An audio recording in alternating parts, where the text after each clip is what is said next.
oppressive New Orleans humidity clung to Alice Steele like a second skin, even at this late hour. She dragged her feet across the slick hospital linoleum, the fluorescent lights buzzing a monotonous farewell to another grueling shift.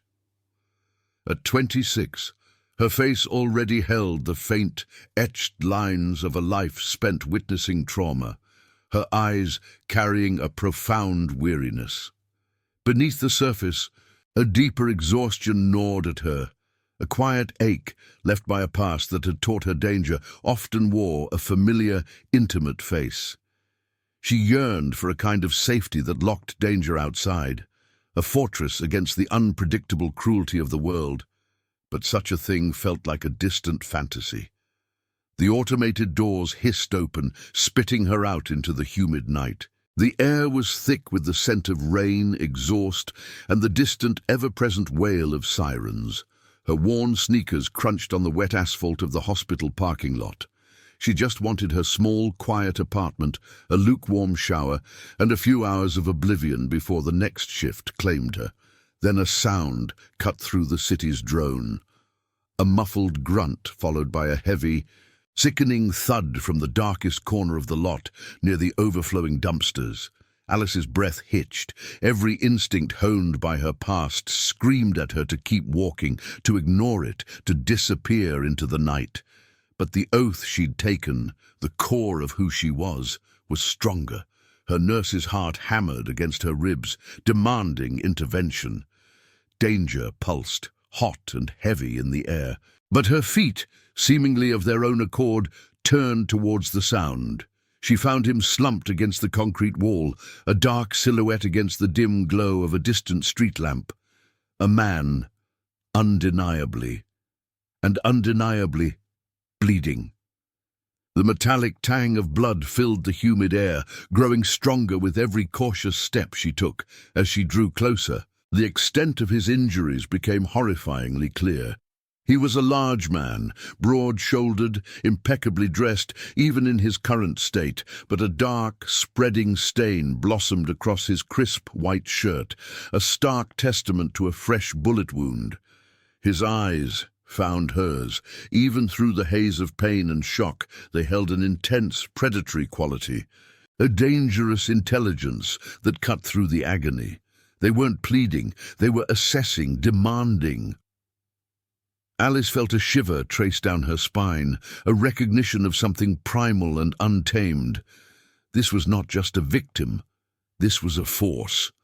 Ignoring every protocol for unregistered individuals, ignoring the terrifying instinct that told her to run, Alice dropped to her knees. Her white scrubs, a beacon of sterile care, were already smeared crimson as she tore away the man's jacket. "You're shot," she stated, her voice surprisingly steady, her hands moving with practiced efficiency. "Stay still." She pulled what she had from her bag, an improvised bandage, alcohol wipes, a discarded IV kit she'd tucked away after a code. The asphalt glistened with a slick, dark pool as she pressed firmly, desperately against the wound. Her entire focus narrowed to the task, blocking out the man's silent, burning gaze, the humid air, the sirens. She was a nurse. He was a life slipping away. She worked frantically, her breath coming in short, sharp gasps, her fingers nimble despite the adrenaline coursing through her veins. Just as she managed to slow the worst of the bleeding, stabilizing him enough to buy precious time, shadows materialized at the edge of the lot. Silent, efficient, and radiating an unspoken threat, two men appeared.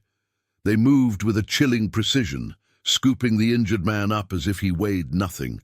No words were exchanged, no thanks offered. His intense gaze flickered to Alice one last time, a silent acknowledgement, before he was carried away, melting back into the humid night as quickly as he'd appeared. Alice was left alone, kneeling on the cold, wet asphalt, her hands sticky with blood, the pungent smell lingering in her nostrils. The discarded IV kit lay uselessly beside her. He was gone, the dangerous stranger. She had no idea who he was or why he lay bleeding in a hospital parking lot. Only a profound, unsettling unease remained, a sense that she had just touched something far beyond her understanding, something that would not easily let her go. Days bled into nights, but the memory of the parking lot refused to fade for Alice. The metallic tang of blood seemed to cling to her scrubs, to her skin, a phantom scent that haunted her dreams. She tried to immerse herself in the familiar rhythm of the ER, the controlled chaos, a welcome distraction. But an unsettling presence lingered at the edges of her perception. It was a prickle on her skin, a shiver down her spine, the distinct feeling of being watched. At first, she dismissed it as exhaustion, a lingering anxiety from the traumatic encounter. Then, the small, odd things began. Her usual coffee order, a specific blend she rarely mentioned, was waiting for her at the hospital's small cafe, already paid for. A black sedan, too sleek for the hospital parking lot, seemed to be parked on her street every morning, always pulling away just as she glanced its way. She told herself it was coincidence, but a cold knot of dread tightened in her stomach. The anonymity she had always cherished, her quiet, unremarkable life, felt suddenly exposed. One humid afternoon, after a particularly draining shift, Alice pushed through the automated doors, eager for the solace of her apartment. As she stepped onto the sidewalk, a man detached himself from the shadows of a nearby oak tree. He was impeccably dressed in a dark suit, his expression unreadable, yet radiating an aura of quiet authority. He held a small, unmarked card. "Nurse Steele," he said, his voice smooth and low. "My employer would be honored if you would accompany me. He wishes to thank you personally." It was an invitation, yes, but the steel in his eyes, the unwavering posture, left no room for refusal. It was a command wrapped in politeness. Alice's heart hammered, a frantic drum against her ribs. This was it. The stranger from the parking lot. Fear, cold and sharp, pierced through her, but beneath it, a strange sense of inevitability settled. She nodded, her throat suddenly dry, and followed him to the waiting sedan. The drive was silent, winding through the labyrinthine streets of the French Quarter, past wrought-iron balconies and hidden courtyards, before turning onto a secluded drive along the riverfront. A decaying but grand Gothic mansion emerged from the humid haze, its shadowed windows like vacant eyes. This was not a home. It was a fortress, ancient and formidable, a stark contrast to her humble, sun-drenched apartment. Inside, the air was cool and hushed, thick with the scent of old wood and something else, something subtly dangerous. She was led into a vast study, dimly lit by the afternoon sun, filtering through heavy velvet drapes. He was there, standing by a massive mahogany desk, his back to her. He turned slowly, and Alice's breath caught. Julian King. He stood taller than she remembered, broader, radiating an almost palpable energy of power and control. The bruising was gone, replaced by a lean, formidable physique. His dark hair was slicked back, his suit custom-tailored, emphasizing every dangerous curve of his shoulders. His eyes, now clear and intense, locked onto hers. They were the same eyes that had assessed her in the parking lot, but now they held an unnerving clarity, a predatory intelligence that made her feel utterly transparent. "Nurse Steele." His voice was a low rumble, rich and resonant, a sound that vibrated deep within her chest. "Julian King." He didn't offer his hand. He simply regarded her, a silent claim in his gaze. Alice felt small, insignificant, utterly exposed beneath his scrutiny. "You saved my life," he stated, not with gratitude, but as a simple, undeniable fact. He walked slowly around the desk, his movements fluid and precise, stopping directly in front of her. The sheer size of him, the quiet authority he exuded, made the air crackle. "And in doing so, you tied yourself to me. My life belongs to you, Alice." And now, you belong to me." Alice swallowed hard. The words hung in the air, heavy and absolute. Belong to him. The idea was terrifying, alien.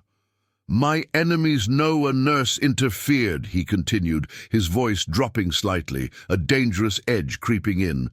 "They will seek to punish you for it, to hurt you for saving me." He lifted a hand, and one of his men appeared instantly, holding a small white plastic rectangle. Her hospital badge. Julian took it, his thumb tracing the familiar imprint of her name, then slipped it into his own suit pocket, a silent, definitive act of possession. "You will move into this house, Alice," he commanded, his eyes never leaving hers. "Tonight, you will live under my protection, my rules.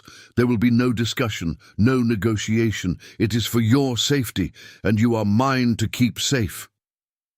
Terror seized her, a cold wave washing over her. Her carefully constructed life, her independence, her very freedom, were being stripped away with such casual certainty. But as his gaze held hers, unwavering, absolute, another, more insidious feeling began to stir. Amidst the fear, a fragile, almost shameful seed of the safety she had always craved began to sprout. He was dangerous, yes, but he was also a wall, unyielding and unbreakable, against all the dangers outside. And for the first time in a very long time, Alice felt a strange, terrifying sense of security.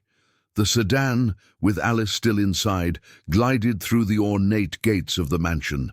Armed men, stoic and alert, materialized from the shadows, their gazes sweeping over the vehicle before stepping back, allowing passage. Alice felt the weight of their scrutiny, the undeniable proof of Julian's world, pressing down on her. The mansion itself loomed against the humid sky, a testament to an old, powerful lineage, its wrought-iron balconies twisting like dark vines, its stone walls whispering secrets of centuries past.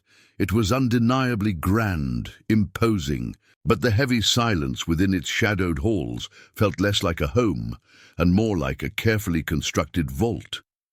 She was led to a suite of rooms on the second floor, a space so opulent it made her small apartment seem like a distant, faded memory. Velvet drapes, heavy brocade, and antique furniture filled the air with a faint, musty scent of history and power. A maid, equally silent and efficient as Julian's men, was already unpacking a trunk of new clothes.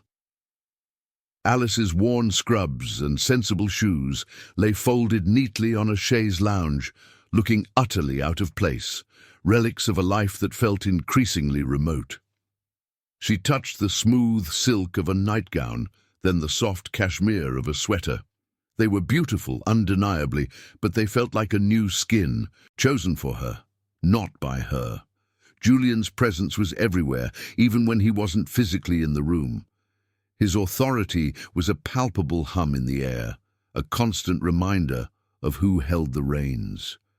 She saw his men in the hallways, heard their hushed voices, felt their discreet gazes tracking her movements. It was an unsettling, pervasive watchfulness, yet beneath the unease, a strange sense of comfort began to settle. No one could get to her here. No one could hurt her. The next morning, Alice found Julian in the vast, formal dining room, reading a newspaper that looked impossibly small in his large hands. He looked up as she entered, his gaze sweeping over her in one swift, assessing movement. She still wore her old clothes, a small, defiant gesture of her lingering independence. "Good morning, Alice," he rumbled, his voice deep and smooth. "I trust your sleep was undisturbed." "It was," she replied, her voice feeling thin in the cavernous room. She took a deep breath, gathering her courage. "Mr. King, I need to go back to work. My patients—" He lowered the newspaper, his eyes dark and unyielding, fixing on hers. "You are not going back to work, Alice," he stated, his tone calm, absolute. There was no room for argument, no hint of negotiation. "Not now. Perhaps not ever. Your presence at the hospital is a liability. My enemies are still seeking you. They will not hesitate to exploit any vulnerability. Alice felt a tremor of fear, a cold hand squeezing her heart. But I'm a nurse. It's my job, my life. Your life, as you knew it, ended the moment you decided to save mine, he countered, his voice losing none of its quiet authority. He rose, moving towards her with a slow, deliberate pace that made the vast room feel smaller, more intimate. And now, your life is to be protected. By me.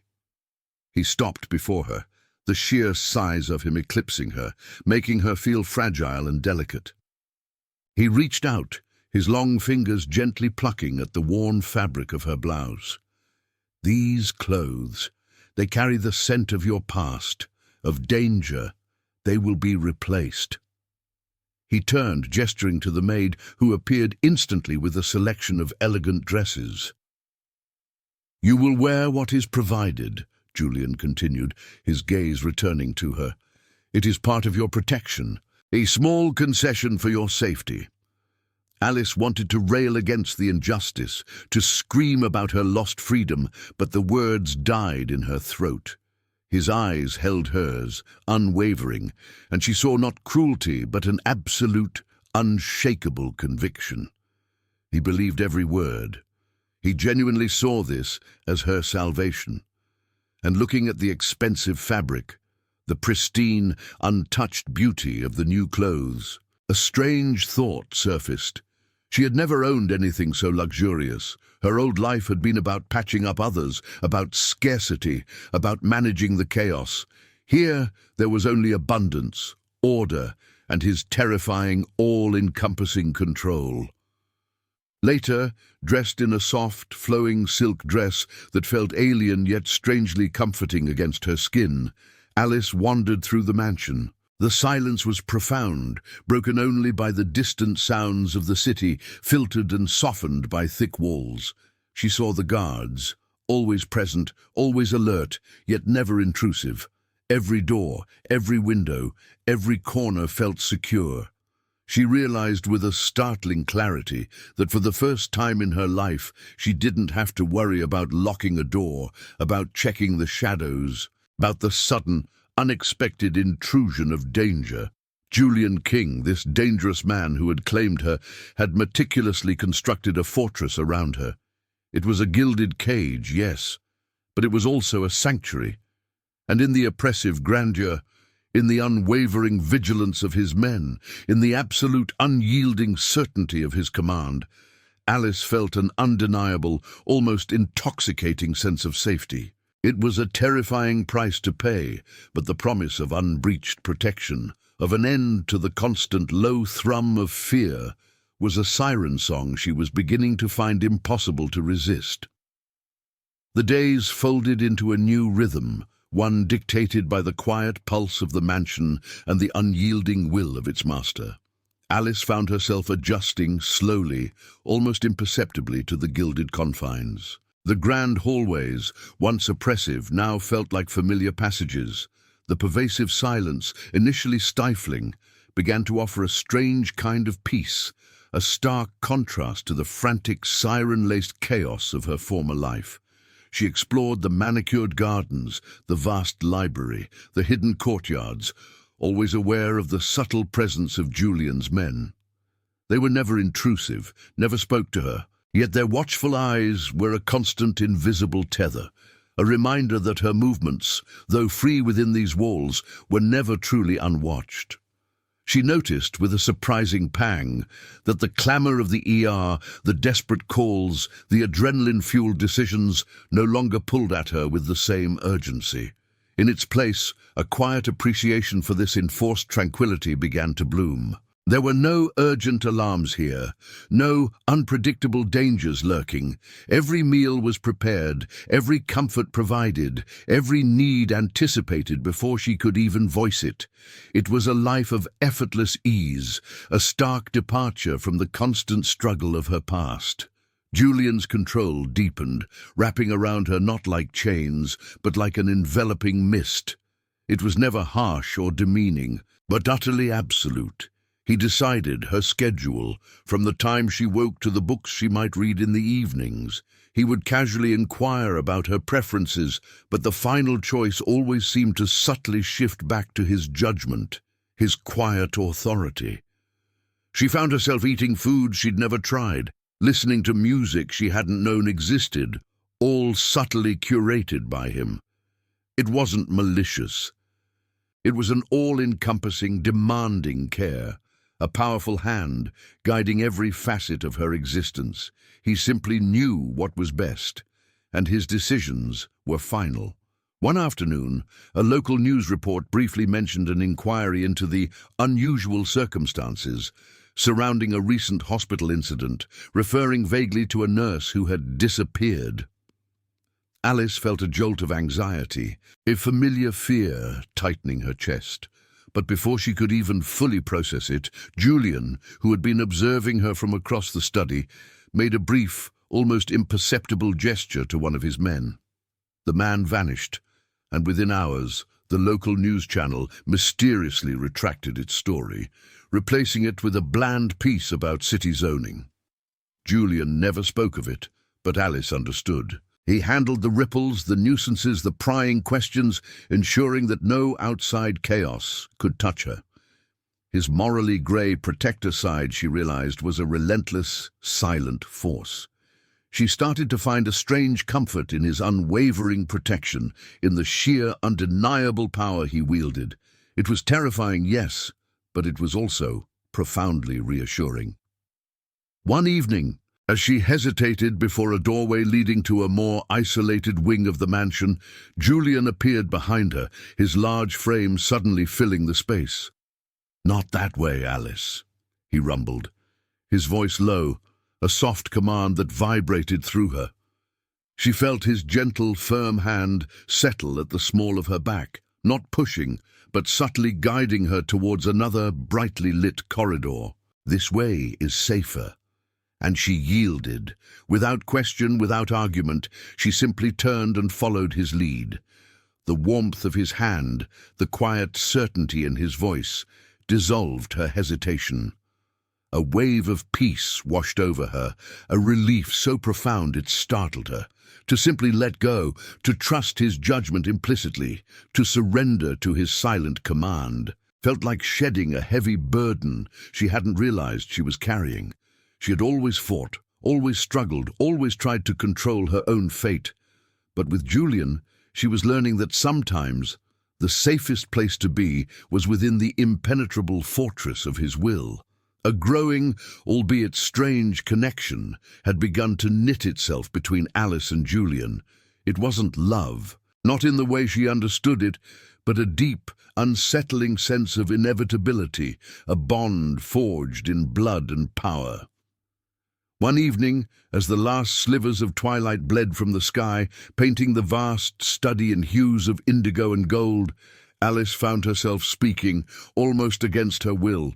Julian was seated behind his massive desk, not working, but simply watching her as she idly traced the intricate patterns on an antique globe. His presence was a quiet hum, ever present, ever demanding, yet for some reason, tonight it felt less like a weight and more like an anchor. "Before," she began, her voice barely a whisper, the words feeling fragile as they left her lips.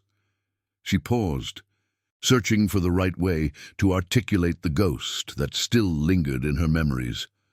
"Before I was a nurse, I was in a relationship. It wasn't kind." She didn't look at him, her gaze fixed on the ornate brass of the globe stand, but she felt his stillness, the sudden absolute cessation of all movement from him. He got angry easily, and sometimes he took it out on me.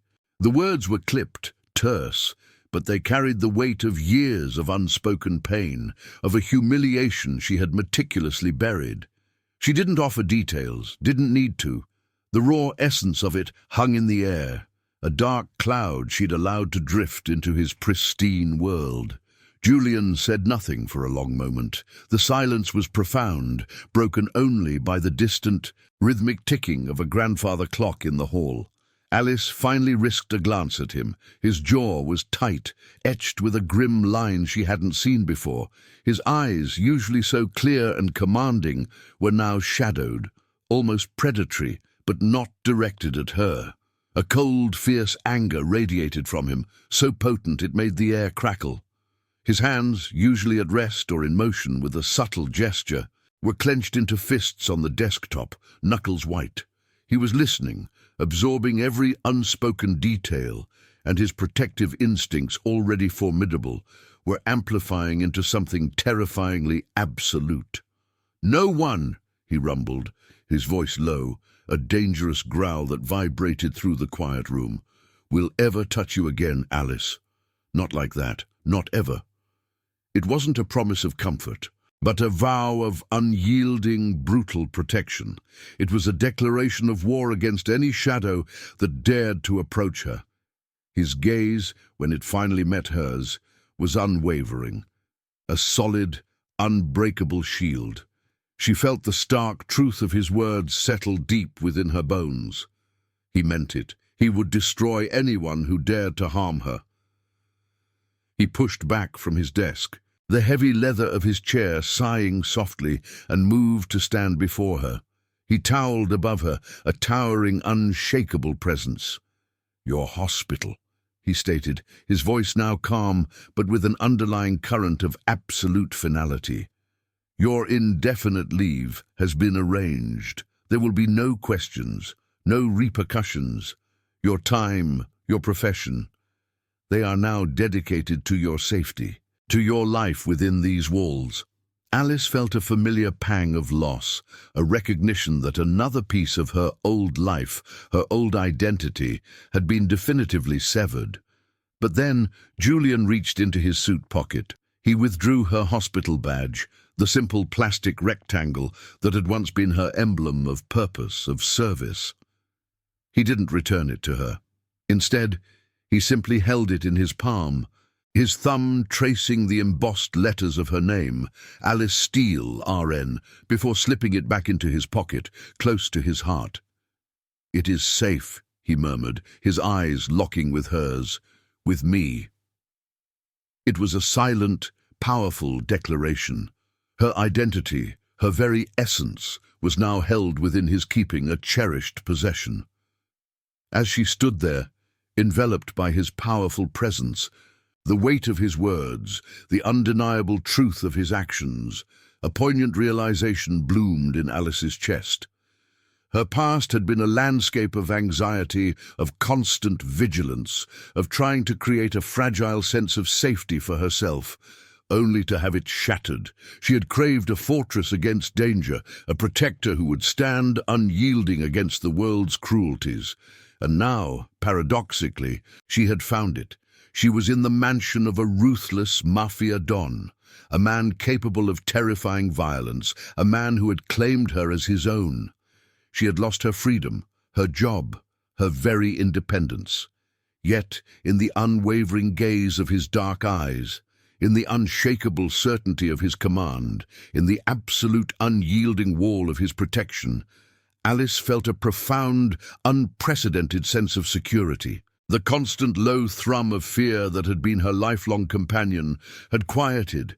She had never truly felt safe until now, paradoxically, in the presence of the most dangerous man she had ever known. And in that terrifying, exhilarating truth, she found a strange, compelling peace. The newfound peace Alice had found within Julian's gilded sanctuary was a fragile thing, easily shattered by the harsh realities of his world. One humid afternoon, a subtle shift rippled through the mansion. The quiet hum of order tightened into a palpable tension. Julian's men, usually discreet shadows, now moved with a sharper urgency, their faces grim, their gazes even more vigilant. Alice felt the change deep in her bones, a cold premonition that something had gone terribly wrong. She was in the library attempting to read when she overheard hushed voices from the adjacent study.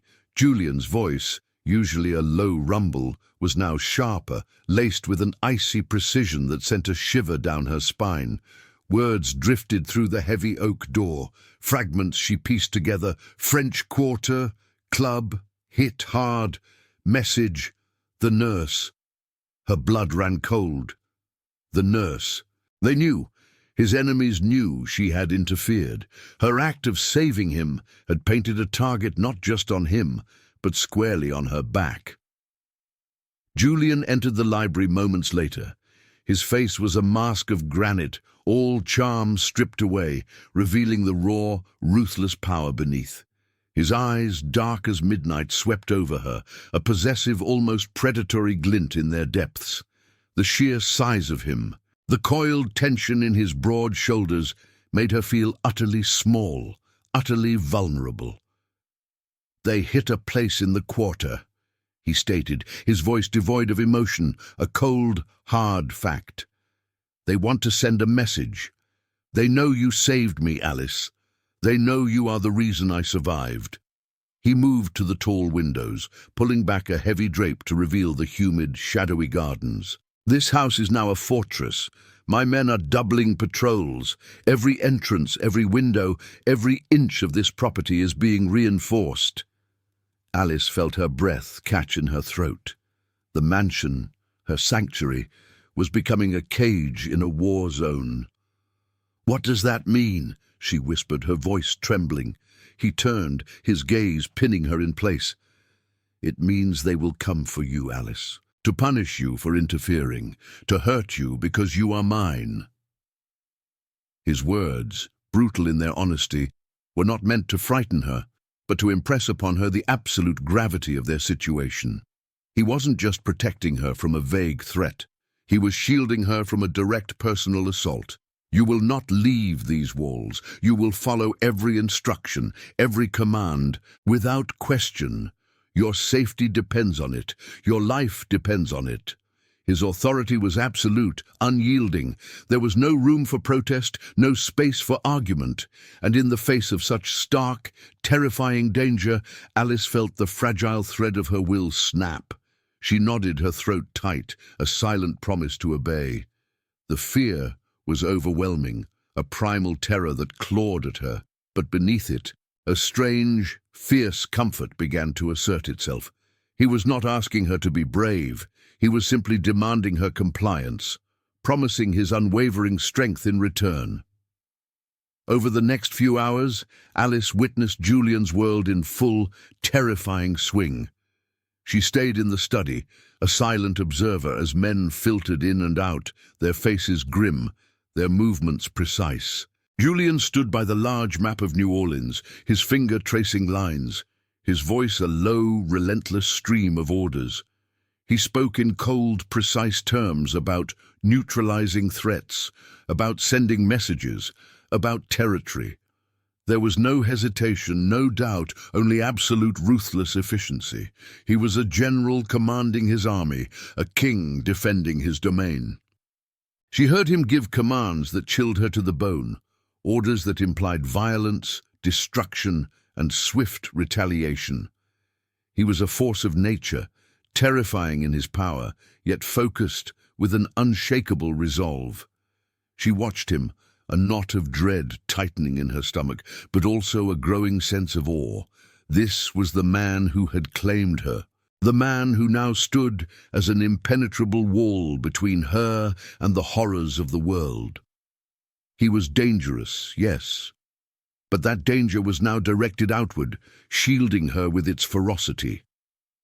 As the day wore on and the mansion thrummed with the quiet tension of impending conflict, a new, unsettling emotion stirred within Alice.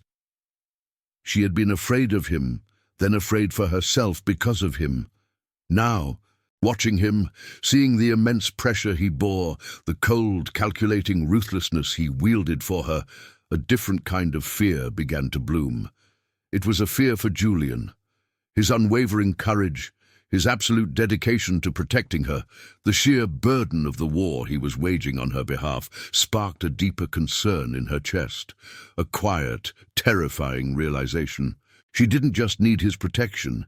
She didn't want him to fall, and that, more than anything, terrified her. The mansion remained a fortress, every shadow seemingly deeper, every silence more profound. Alice felt the constant thrum of heightened vigilance in the air, a physical manifestation of the danger Julian had described. She stayed within the designated safe zones, her movements more subdued, her very breath feeling held. Julian's presence, always commanding, had grown even more absolute. He moved with a relentless purpose, his focus narrowed to the unseen war being waged just beyond their walls. Alice often found herself watching him from a distance, through an archway or across a vast room as he conferred with his men. His face, usually a study in controlled power, now bore a permanent grim set.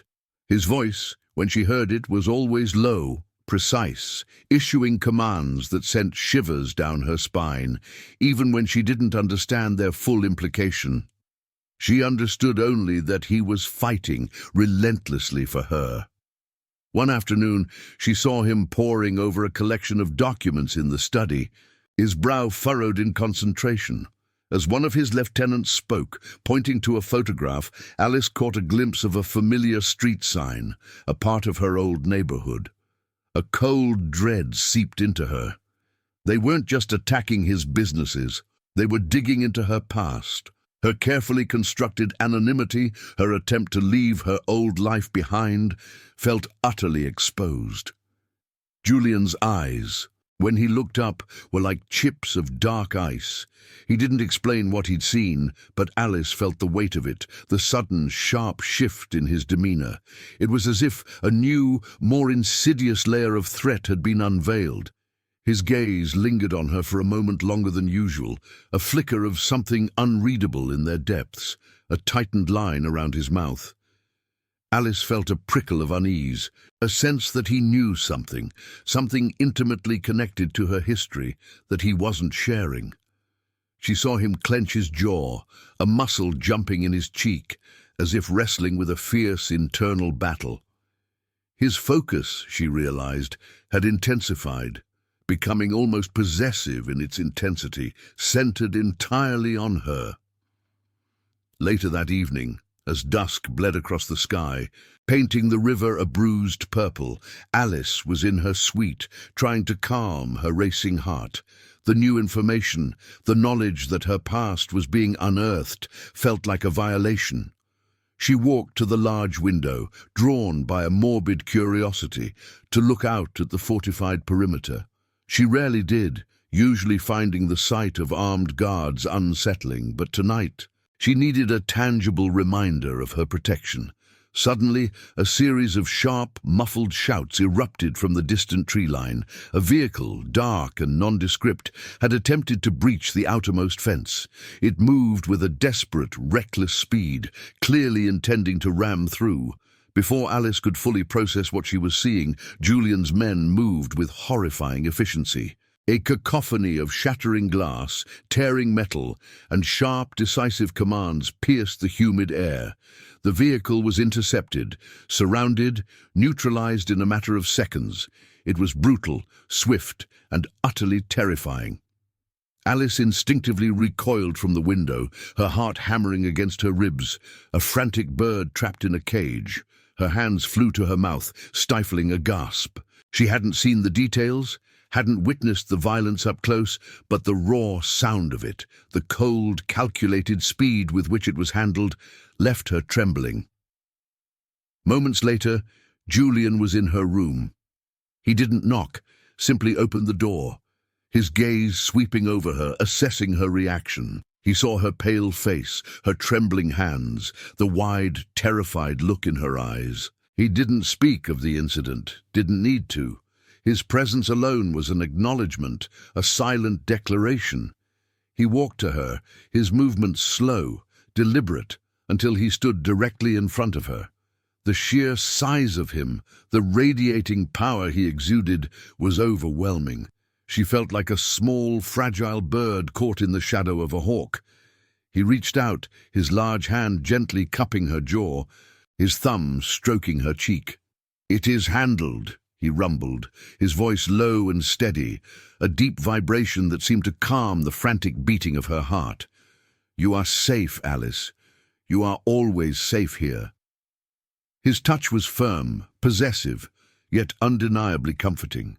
She leaned into it, seeking the warmth, the solid, unyielding strength of him. The terrifying incident at the perimeter had been a stark reminder of the escalating danger, of the enemy's relentless determination to get to her. But Julian, her dangerous protector, had stood between her and that threat, an impenetrable wall of muscle and will. She had witnessed his ruthlessness, his capacity for decisive, chilling action, and paradoxically, it only deepened her sense of security. He would never let harm come to her. He was absolute, and in that she found a strange, compelling peace amidst the storm. The mansion had become an unyielding shell, every stone and shadow imbued with Julian's heightened vigilance. Alice felt the tightening of his control, like an invisible net, always there, always firm. Her world, once expansive within these grand walls, had shrunk to a few designated rooms, a small, safe orbit around his formidable presence. She spent most of her days in the sunlit conservatory or the vast library, always aware of the quiet footsteps of his men, their eyes tracking her every movement with unwavering focus. It was not imprisonment, not truly, but a profound state of being constantly accounted for, constantly watched, constantly protected. Julian's presence, already a dominant force, had grown even more absolute. He was a sentinel, his gaze sweeping over her with an intensity that left her feeling both exposed and cherished.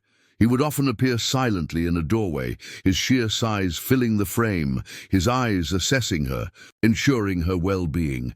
His commands, once subtly implied, were now direct, unequivocal. "Stay here, Alice," he would say, his voice a low, resonant rumble that left no room for question. "It is safer." He justified every restriction, every dictated movement, with a stark simplicity that resonated with undeniable truth. Her survival depended on his rules. He would speak of the threats, not with fear, but with a cold, unwavering resolve. "They want to punish you," he explained one evening, standing before her by the fireplace, his silhouette casting a long, powerful shadow over her. His hands were clasped behind his back, his broad shoulders taut. "For interfering, for saving me, they will use any means, exploit any weakness they find."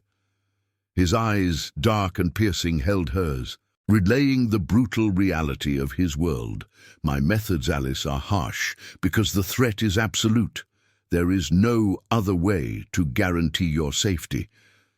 Alice listened, her heart a frantic drum against her ribs. The images of her past, the cold, creeping fear that had been her constant companion, resurfaced with vivid clarity. She remembered the desperate feeling of being vulnerable, of having no one to stand between her and harm. She remembered the bruising, the whispered threats, the crushing realization that she was utterly alone. Those memories, sharp and painful, made his words, his commands, cut through her resistance.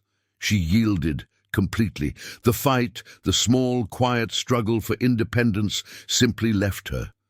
She found a strange, profound comfort in his absolute command, in the unwavering certainty of his decisions.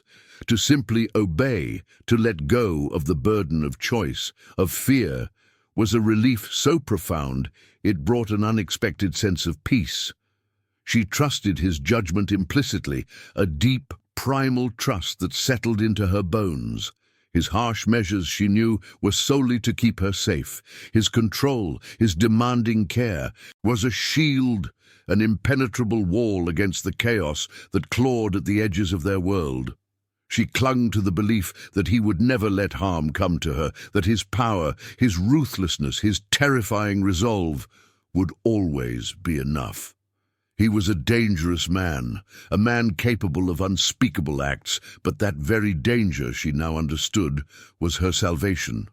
His ruthlessness, the very thing that made him terrifying, was the only thing standing between her and unimaginable harm.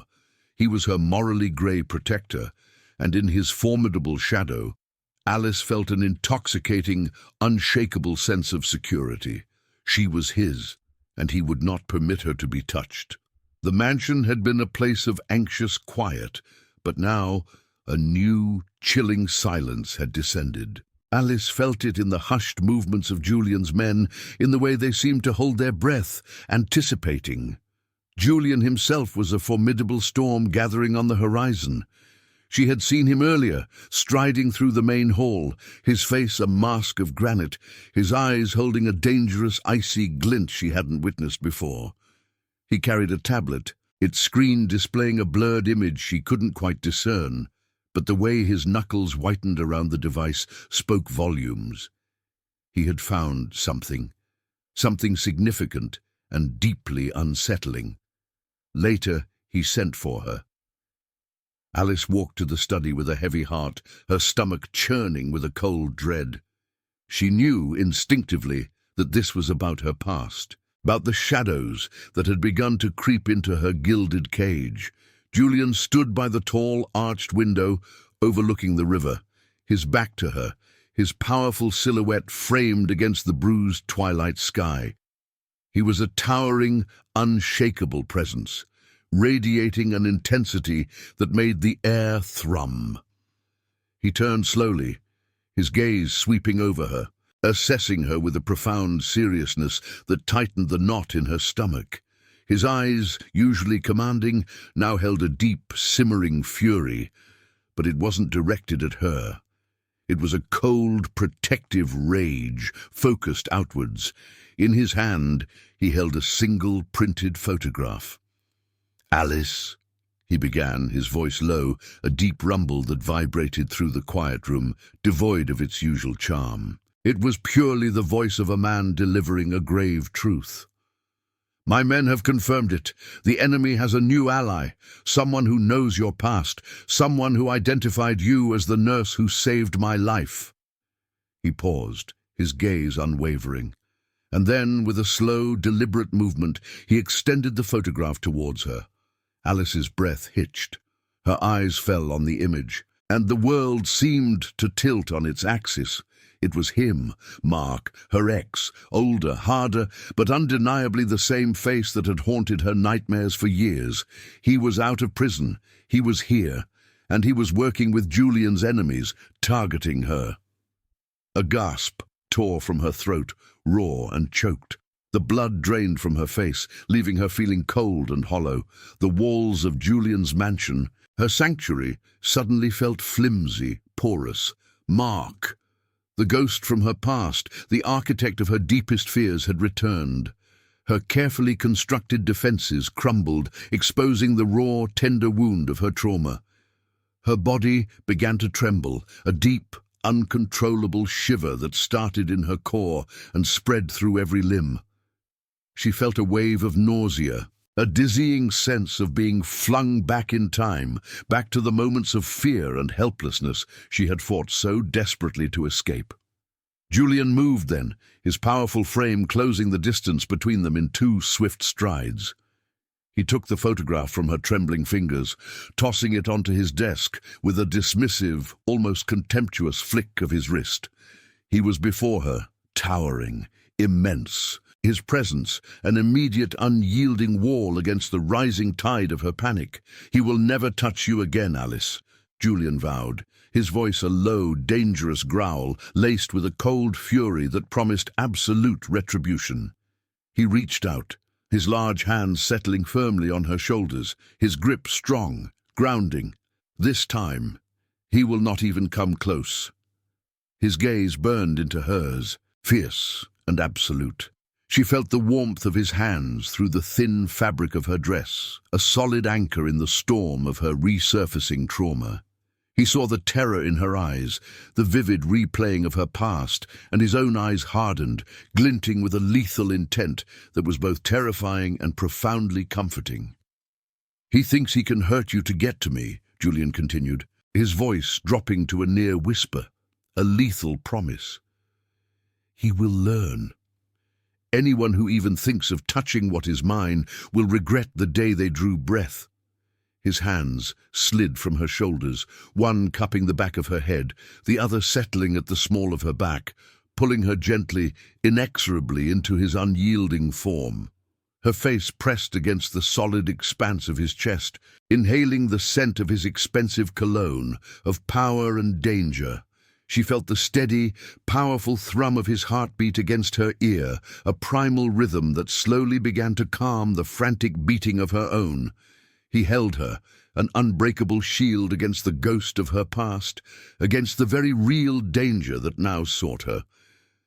His touch her and die philosophy, a concept she had once found chilling, now felt like a terrifying yet utterly intoxicating personal vow directed at her, a promise of absolute, unbreachable protection. The fear of Mark still coiled in her gut, a cold, sickening sensation, but Julian's unwavering strength, his absolute certainty, began to eclipse it. She was terrified, yes, but in his powerful arms, enveloped by his cold fury and his unyielding will, Alice felt an overwhelming, almost addictive sense of safety. He would burn the world down to keep her safe, and in that terrifying truth, she found a strange, compelling peace. Julian's arms were an unyielding fortress around Alice, a solid, powerful anchor against the swirling terror of Mark's return. She clung to him, burying her face deeper into the crisp fabric of his suit, inhaling the scent of his power and his danger. The thought of Mark, of his cold eyes and cruel hands, was a physical sickness in her gut, but Julian's deep, steady heartbeat against her ear was a primal rhythm slowly bringing her back from the precipice of panic. His vow, "He will never touch you again," echoed in her mind, a terrifying yet profoundly reassuring promise. He held her for a long moment, simply letting her tremble against him, letting her fear bleed into his unshakable strength. Then he gently but firmly eased her back, his large hands still on her shoulders, keeping her captive in his steady gaze. His eyes, usually so guarded, held a deep, almost ancient understanding, an unspoken sympathy that surprised her. "Alice," he began, his voice a low, resonant rumble, a sound that seemed to reach into her very core. "There is more you need to understand, more than fate brought us together." Her heart thrummed, a frantic bird trapped in her ribs. She looked at him, confused, still raw from the shock of Mark. "Years ago," he continued, his gaze unwavering, "before that night in the parking lot, I saw you." Alice frowned, trying to place it, but her memories of that time were a blur of pain and fear. "You were in the ER hallway," Julian explained, his voice softening just a fraction, a dangerous tenderness she rarely heard. "Your face was bruised. Your arm. It was in a sling. He did that to you, didn't he?" Alice gasped, a fresh wave of humiliation and pain washing over her. The memory, sharp and vivid, slammed into her. The cold tile of the hospital floor, the shame, the frantic need to hide. How could he possibly know?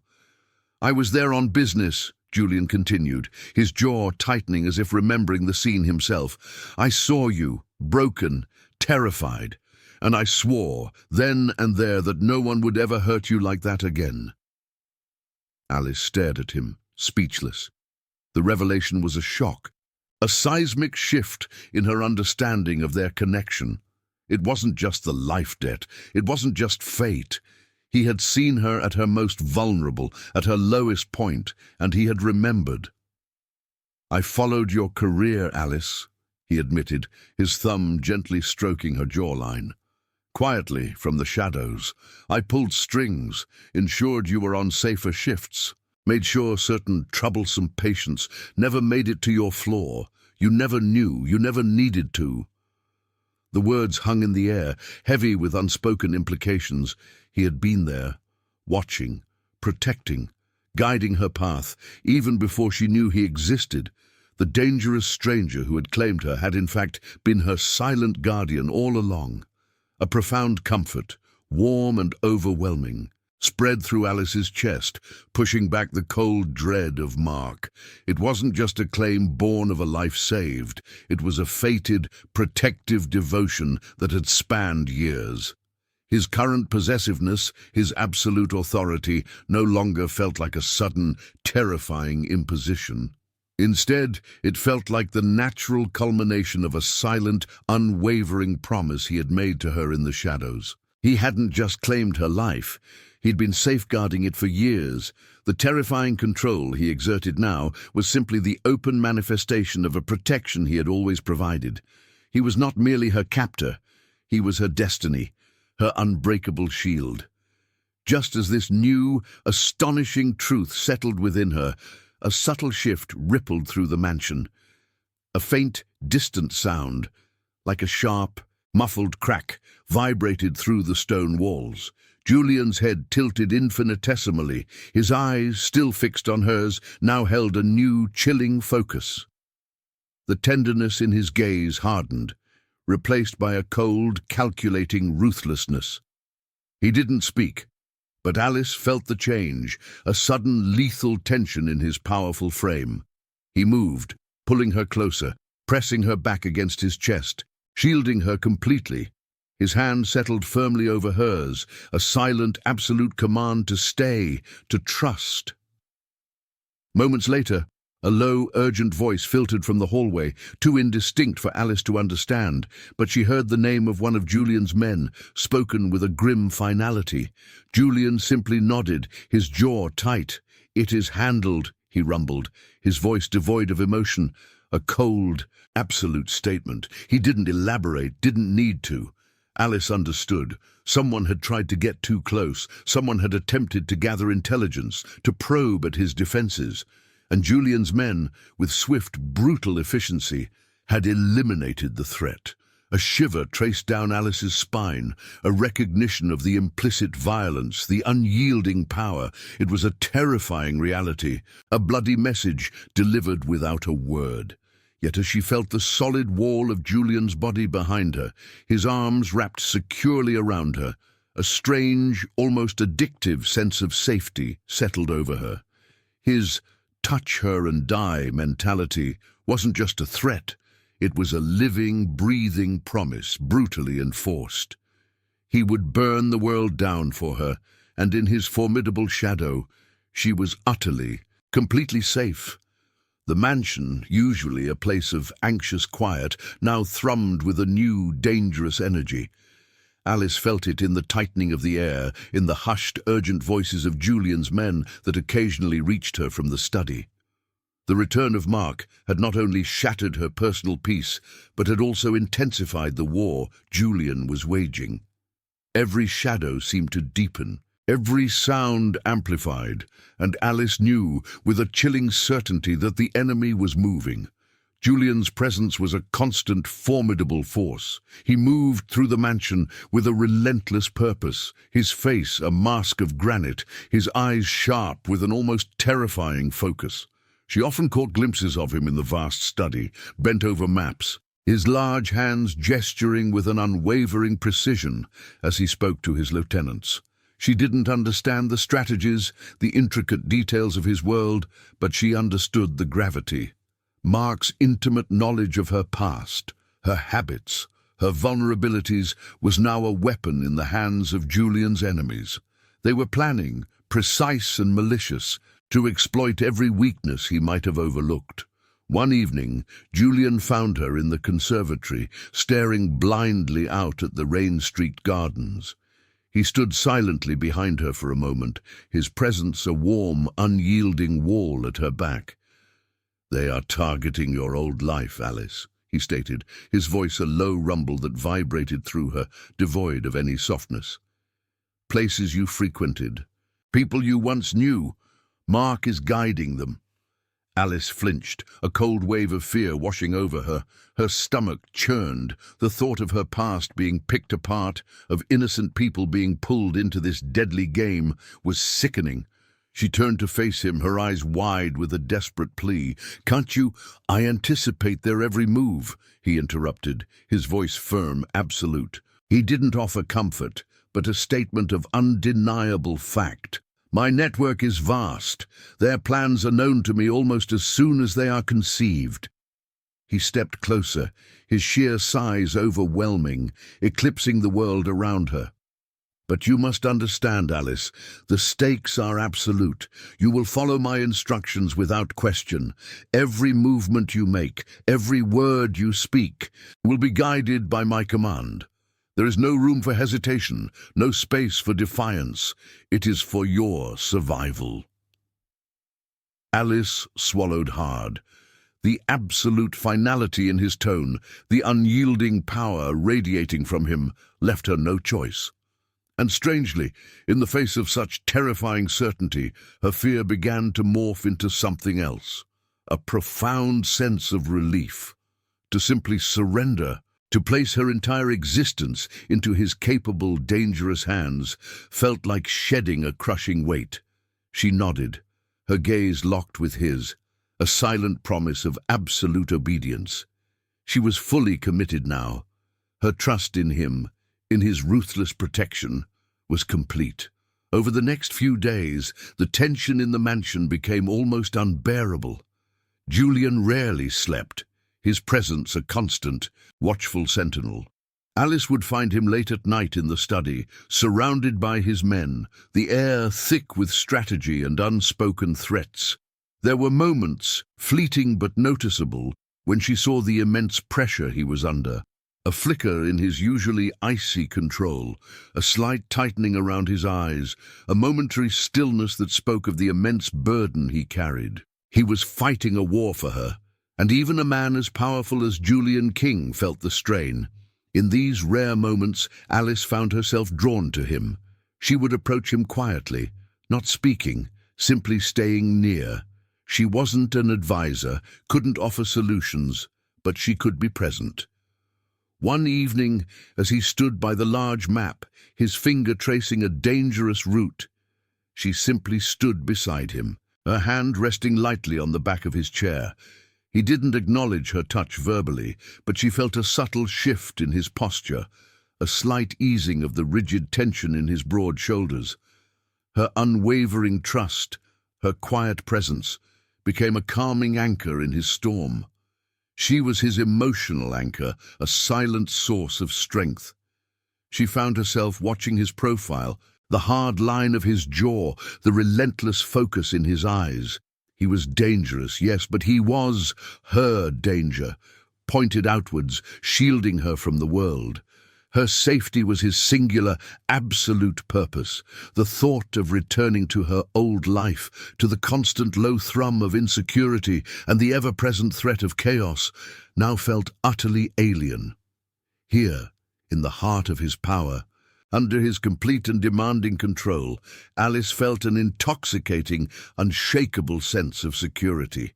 She was his, and he would not permit her to be touched. And in that terrifying, exhilarating truth, she found a strange, compelling peace. The mansion, usually a place of anxious quiet, had been transformed into a silent command center.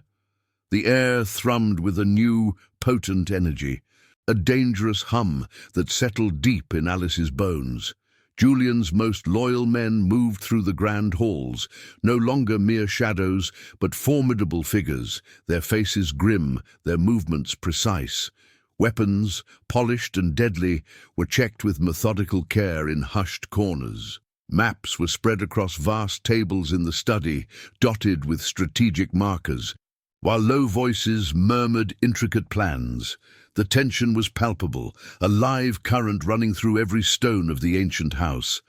Alice remained close to Julian, a quiet presence in the heart of the controlled chaos. She was no longer just a protected object. She felt like an integral part of his world, a silent anchor in the storm he was preparing to unleash. She didn't understand the complex strategies, the jargon of his lethal domain, but she understood the purpose. Every man, every weapon, every calculated risk was for her. It was all about keeping her safe. Julian himself was a force of nature, a general at the center of his army. His face was a mask of granite, his eyes sharp, reflecting the cold, unwavering resolve that now consumed him. He moved with a relentless purpose, his large hands gesturing, his voice a low, steady stream of commands that were met with instant, absolute obedience. He was preparing for war, and his control was absolute, terrifying in its precision. She watched him, a knot of apprehension and awe tightening in her chest. He was a ruthless man, capable of unspeakable acts. But that ruthlessness was her shield, her fortress against the dangers that now sought to consume her. She found herself instinctively following his lead, staying close, her quiet presence a testament to her devotion. If he moved to one side of the study, she would subtly shift, ensuring she remained within the protective orbit of his powerful frame. As the final preparations were being made, a brief, almost imperceptible lull fell over the intense activity. Julian turned from a huddle of his men, his gaze sweeping across the room, finding Alice. His eyes, usually so sharp with command, softened just a fraction as they met hers, a dangerous tenderness flickering in their depths. He walked towards her, his movements slow, deliberate, making the vast room shrink around them. He stopped before her, his sheer size overwhelming, eclipsing her world. He reached out, his large hand gently cupping her jaw, his thumb stroking her cheek with a possessive tenderness that made her breath catch. It was a silent touch, a wordless promise, a confirmation of his claim, his unwavering protection. She leaned into his touch, seeking the warmth, the solid, unyielding strength of him. In his eyes, she saw not just a ruthless Don, but the man who had silently watched over her for years, the man who would now burn the world down to keep her safe. The intimacy was profound, a silent exchange that spoke volumes of their complicated, undeniable bond. He held her gaze for another long moment, then his hand dropped, the brief connection severing, but the imprint of his touch lingered on her skin. He gave a final sharp command to his men, his voice resonating with absolute authority, and then, with a decisive turn, he walked towards the heavy oak doors. Alice watched him go, her heart thrumming. He was leaving, to face the war. A sudden fierce fear for him, sharp and unexpected, pierced through her. She wanted to call out, to hold him back, but the words died in her throat. She knew his path was set, his purpose absolute.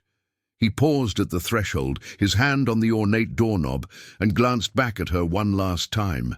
His eyes held hers, a silent, powerful promise in their dark depths. Then he was gone, swallowed by the shadow of the doorway. Moments later, she heard the distant roar of an engine starting. Drawn by an irresistible urge, Alice moved to a window that overlooked the drive. Through the gathering twilight, she saw his black sedan pull away, sleek and formidable. As it passed beneath a flickering lantern, she caught a glimpse of something hanging from the rearview mirror, swinging gently with the car's motion. A rosary, dark beads glinting faintly in the dim light. It was a stark, almost incongruous symbol for a man of his power and ruthlessness, a silent testament to the complex layers of the man who had just left to wage war for her.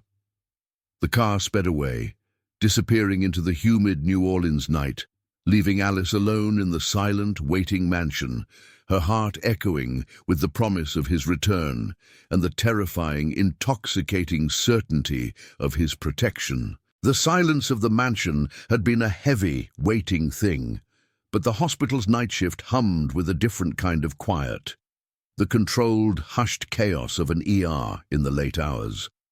Against Julian's initial absolute refusal, Alice had pleaded, had argued with a quiet desperation she hadn't known she possessed.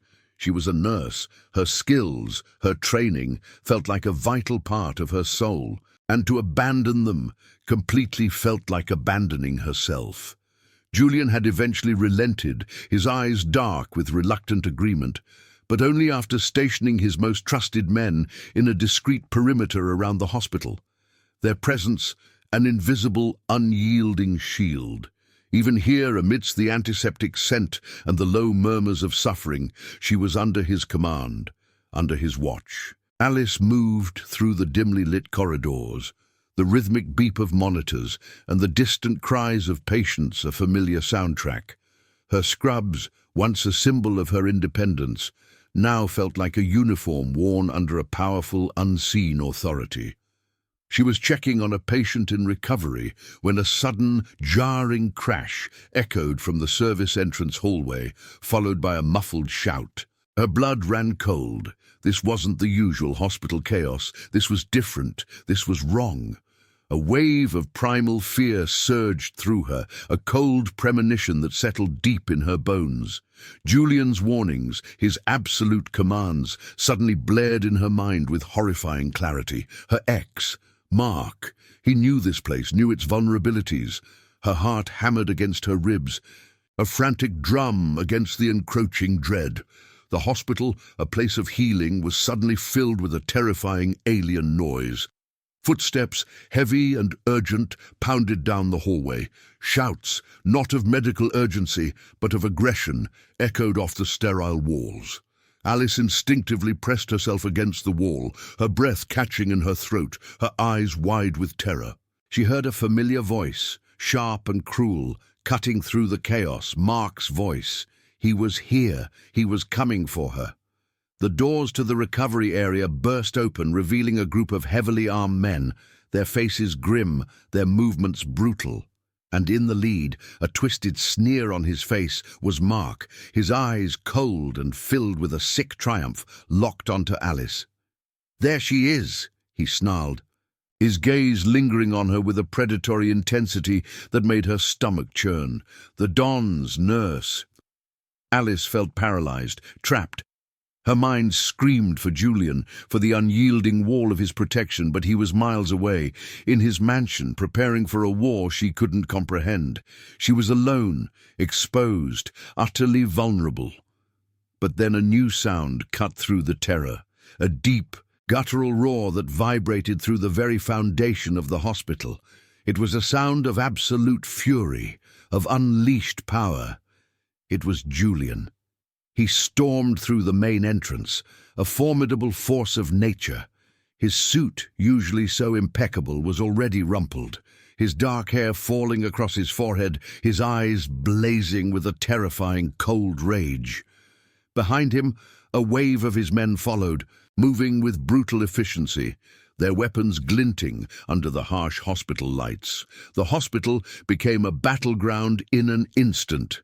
A hail of gunfire erupted, echoing deafeningly through the sterile halls. Alice instinctively cried out, pressing herself further into the wall, her hands flying to her ears. The air filled with the acrid smell of gunpowder, the shouts of men, the sickening thud of bodies. Julian was a whirlwind of controlled violence, a terrifying, unstoppable force. He moved with a speed and precision that defied his size, his gaze fixed solely on one target, Alice. He ruthlessly eliminated anyone standing in his path, his movements swift and deadly. She saw him, a flash of dark suit and raw power, as he plowed through Mark's men, his focus absolute, his intent terrifyingly clear. He was a storm, and she was at its epicenter, his singular, unyielding purpose. The hospital, a place where life was saved, was now a place where lives were violently taken, all for her. And in the terrifying, overwhelming chaos, amidst the sounds of battle, Alice felt a strange, almost dizzying sense of safety beginning to bloom. Julian was here. He had come for her, and he would let nothing, absolutely nothing, stand in his way. Julian was a whirlwind of controlled violence, a terrifying, unstoppable force. He moved with a speed and precision that defied his size, his gaze fixed solely on one target, Alice. He ruthlessly eliminated anyone standing in his path, his movements swift and deadly. She saw him, a flash of dark suit and raw power, as he plowed through Mark's men, his focus absolute, his intent terrifyingly clear. He was a storm, and she was at its epicenter, his singular, unyielding purpose. The hospital, a place where life was saved, was now a place where lives were violently taken, all for her, And in the terrifying, overwhelming chaos, amidst the sounds of battle, Alice felt a strange, almost dizzying sense of safety beginning to bloom. Julian was here, he had come for her, and he would let nothing, absolutely nothing, stand in his way. Her eyes, wide with terror, found Mark. He was closer now, his face contorted in a sneer of twisted triumph and rage. The last of his men had fallen under Julian's brutal efficiency, leaving him exposed, but his focus was solely on Alice. He lunged, a desperate, feral movement, his hand outstretched, aiming for her, for punishment, for revenge. Before Alice could even register the movement, before her body could react, Julian was there. He moved with the speed of a predator, an unstoppable force intercepting Mark's attack. One large hand, swift and unyielding, caught Mark's outstretched arm, twisting it with horrifying precision. A sickening crack echoed through the now quieter hallway, followed by a choked scream from Mark as his arm snapped, useless and broken. Julian didn't hesitate. He slammed Mark against the sterile white wall, pinning him with a brutal strength that rendered him utterly helpless. Mark's face, pale with agony, was inches from Julian's, and Alice saw the cold, murderous fury blazing in Julian's dark eyes. It was absolute, terrifying, a primal rage unleashed for her. "You will never touch her again," Julian snarled, his voice a low, dangerous growl that vibrated through the floor, a vow of vengeance delivered with chilling clarity. He held Mark suspended there for a moment longer, a terrifying display of his power, then released him, letting the broken man crumple to the ground, whimpering. Julian didn't even spare Mark a second glance. His attention, absolute and unwavering, was already on Alice. He turned, his large body instantly shielding her, placing himself between her and the remaining scattered threats, between her and the crumpled heap that was Mark. He was a wall, solid and impenetrable, and in his shadow, Alice felt an intoxicating, desperate sense of protection. He was a force of nature, and she was safe within his storm. His men, moving with practiced efficiency, quickly neutralized the last few remaining intruders.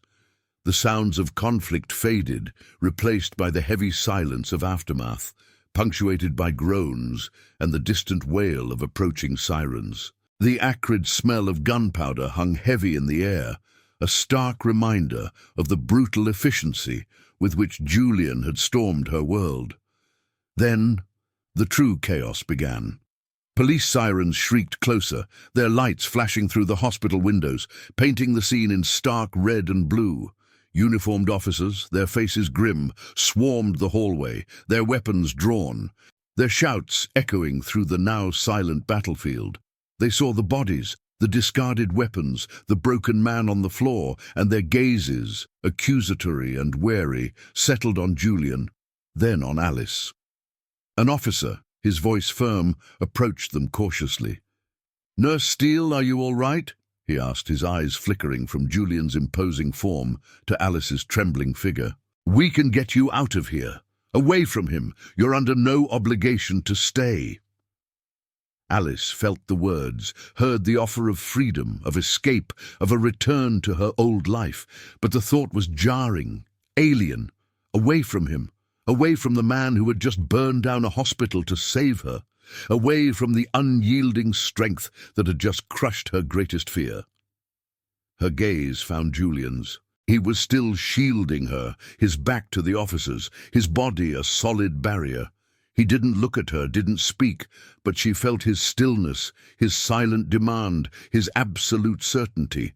He was waiting, waiting for her choice. Without a moment's hesitation, without a single thought for the consequences, Alice pressed herself deeper into his broad back. She turned, burying her face into his chest, inhaling the scent of gunpowder and expensive cologne, a scent that now symbolized absolute safety. She wrapped her arms around his waist, clinging to him, her fingers digging into the firm muscle beneath his suit jacket. "No," she whispered, her voice muffled against his chest, but firm, unwavering. "No, I'm staying. I'm not leaving him." She felt the subtle tension in Julian's powerful frame ease, a quiet, almost imperceptible tremor that spoke of his profound acceptance. His large hand came up, settling on the back of her head, pressing her closer, a silent, absolute claim. She felt the strength of him, the terrifying, intoxicating power that was now irrevocably hers, and she knew, with a certainty that reached deep into her soul, that she had made her choice. She was claimed, completely. And for the first time in her life, amidst the chaos and the violence, Alice felt utterly, undeniably safe. The hospital hallway, still smelling faintly of gunpowder and fear, slowly emptied of its frantic energy. Police officers, initially bristling with suspicion, seemed to melt under Julian's quiet, unyielding authority. He spoke in low tones, his voice carrying an undeniable weight that compelled instant compliance. Alice, still clinging to his chest, felt the tremors of raw power emanating from him, a force that bent the world to his will. She watched, awestruck and a little terrified, as he effortlessly navigated the chaos. He made calls, spoke to lawyers, exchanged brief, unreadable glances with high-ranking officials who seemed to appear out of nowhere. The questions ceased, the accusations vanished, and the entire devastating incident, which should have shattered lives and led to public scandal, began to quietly disappear, smoothed over by the unseen currents of his influence. There were no charges, no lingering inquiries, only a pervasive, unspoken understanding that Julian King was not a man to be challenged, and what was his, and Alice, she realized, was irrevocably his.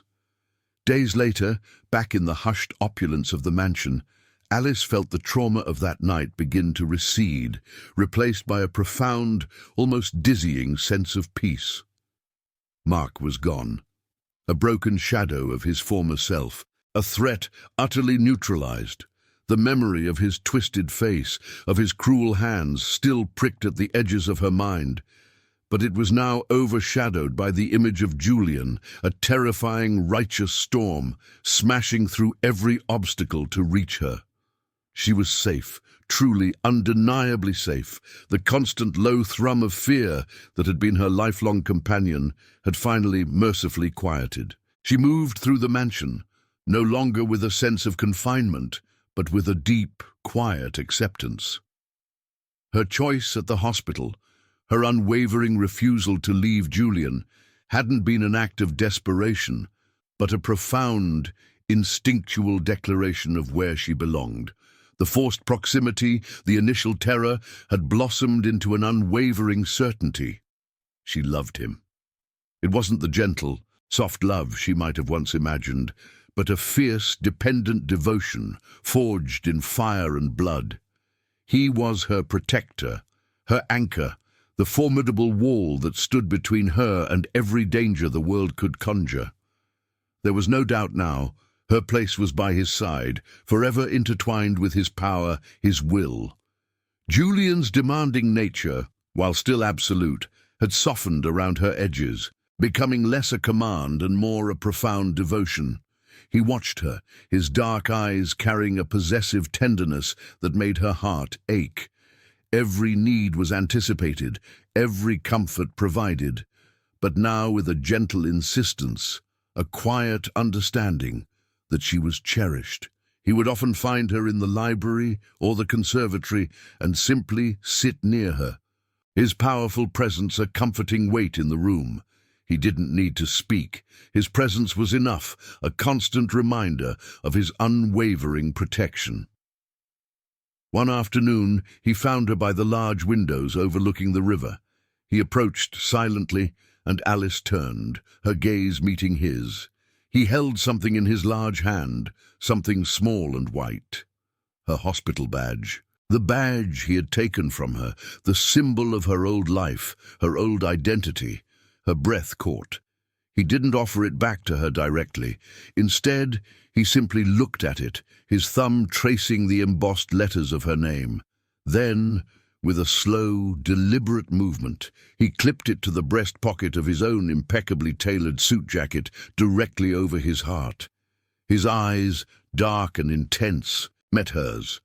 "It belongs here now, Alice," he rumbled, his voice low, intimate, a deep vibration that settled into her bones. "A piece of you, always with me, always safe." Alice felt a rush of emotion, so potent it brought tears to her eyes. It wasn't a return of her independence, it was a profound, symbolic reclaiming. Her identity, her purpose, her very essence was now intertwined with his. It was a declaration of ownership, yes, but also of an unwavering, eternal commitment. She was his, utterly and completely, a cherished possession held close to the heart of the most dangerous man she had ever known. And in that terrifying, exhilarating truth, Alice found a peace deeper than she had ever dared to dream. Time had softened the raw edges of Alice's memories, but not the profound shift in her world. Months had blurred into a new, purposeful rhythm, one entirely orchestrated by Julian King. She no longer walked the sterile halls of the public hospital, but the bustling, lively rooms of a discreet free clinic in one of New Orleans' poorer neighborhoods. The scent of antiseptic still hung in the air, familiar and comforting. But here it mingled with the earthy smells of the bayou and the vibrant, hopeful energy of children. The clinic, tucked away behind a wrought-iron gate that subtly echoed the grandeur of the mansion, was her passion, her solace. Children with scraped knees, mothers with worried eyes, the elderly seeking comfort, Alice treated them all, her gentle hands a balm, her compassion a quiet force. It was Julian's money, blood-stained and formidable, that had built this place, that kept its doors open. A strange irony, she often mused, that such ruthless power could manifest such pure, healing purpose. She felt a deep, quiet fulfillment in her work, a sense of belonging that surpassed anything her old life had offered. And around her, always, was Julian's unseen, unwavering protection. His men were ever present, not in uniform, but in the casual suits of men who simply worked nearby. They were in the coffee shop across the street, leaning against parked cars, their gazes sweeping the clinic's entrance with an almost imperceptible vigilance. Alice felt their presence like a constant hum, a silent, unbreachable shield. She was not imprisoned. She was cherished, guarded. Her safety, an absolute, non-negotiable decree. She was free to heal, free to serve, because he had made it so. One humid afternoon, as Alice was gently bandaging a small boy's cut arm, a hush fell over the clinic's waiting room. It was a subtle shift in the air, a collective intake of breath from the staff and patients alike. Alice felt it before she saw it, a sudden tightening in her chest, a familiar prickle on her skin. She looked up, her heart giving a powerful thrum. Julian King stood in the doorway, his powerful presence filling the space. He wore a dark, impeccably tailored suit, his broad shoulders seeming to absorb the light. His dark hair was slicked back, his jaw strong and resolute. The chatter of the clinic died, replaced by a profound, respectful silence. He was the king of the bayou, the ruthless Don, a man whose very name was whispered with fear and awe throughout the city. His arrival even here was a force of nature. Alice felt the familiar blend of fear and a profound, intoxicating safety wash over her. His power was immense, terrifying, yet it was hers. He was here for her. He didn't look at anyone else, his dark, intense gaze finding her instantly, cutting through the room with an almost physical intensity. His eyes, usually sharp with command, softened infinitesimally as they met hers, a dangerous tenderness flickering in their depths. A gentle smile, rare and profoundly intimate, touched his lips as he watched her finish with the boy. The child, sensing the shift, scampered away, leaving Alice standing alone. Julian began to walk towards her, his movements fluid, deliberate, each step commanding the space around him. The air thrummed with his proximity, with the undeniable weight of his authority. Alice felt small, delicate, utterly exposed under his gaze, yet completely, irrevocably safe. He stopped directly in front of her, his sheer size eclipsing her, making the world shrink to just the two of them. He said nothing, simply regarded her, his eyes holding a depth of possessive devotion that made her breath catch. Then he reached out, his large hand gently, quietly, taking hers. His fingers closed around hers, firm and warm, a silent, absolute claim. It wasn't a question, it was a statement, an eternal bond, sealed in a touch. The city still whispered about Julian King, about his power and his deadly reach. Rumors of his ruthlessness, of the swift justice he meted out, continued to echo through the French Quarter. But here, in the quiet heart of the Free Clinic, those rumors softened, faded into insignificance. All that remained was the terrifying Mafia Don, standing amidst the gentle chaos of healing, quietly holding his nurse's hand. Her future was safe, cherished, and forever under his powerful protective dominion, an unbreakable bond forged in blood and unwavering devotion. If you enjoyed this story, tell us where you're watching from, and subscribe to Tales of Power and Desire to keep up with our intense romances.